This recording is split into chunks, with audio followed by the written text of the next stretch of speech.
Chapter 7 Night of the Mako. From a tiny speck on the distant horizon, the tall mast of the old sloop Myra, with her billowing sails, emerges and passes Cape Horseshoe Lighthouse and enters the long harbour of the historic fishing port of Yarmouth. It has been a long hot day of blue skies and tacking against the light west winds. The evening sun is setting in the blood-red sky.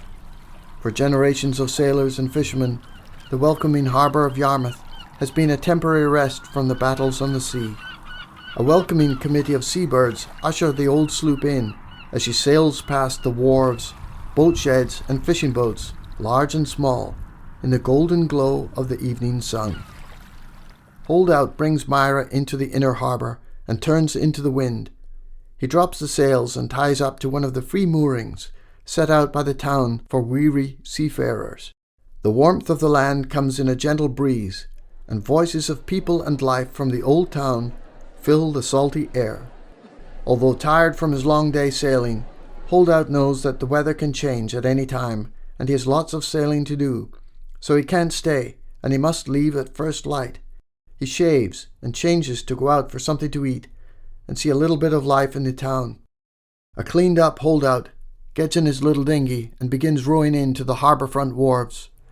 There are all kinds of fishing boats and colourful wooden buildings. The old sea town is teeming with life on this high summer night. Holdout finds a spot and ties up to a dock cleat and climbs up a wooden ladder to the top. There are crowds down on the wharf and some sort of festival is going on. There are balloons set up and stringers with lights and decorations everywhere. There are lots of families and children. There is a stage set up for musicians, and there are all kinds of sweet aromas of seafood cooking from restaurants and cafes. He walks around, taking it all in, on the hunt to feed his hungry appetite.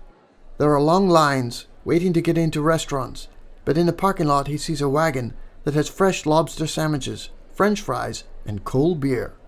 That sounds mighty fine for Holdout, who goes over and gives his order. With a tray of delicious seafood and a cold beer, he finds a spot at a picnic table with friendly locals in the midst of conversation and laughter. Musicians come up to the makeshift stage with their fiddles, guitars, and an accordion. The accordion player's fingers start pumping out familiar chords to a jaunty rhythm, and some people head to the dance floor, while the singer begins to sing in French about an Acadian girl named Charmaine. Please sign up to access the rest of this audiobook for free and experience the wild coast of Nova Scotia.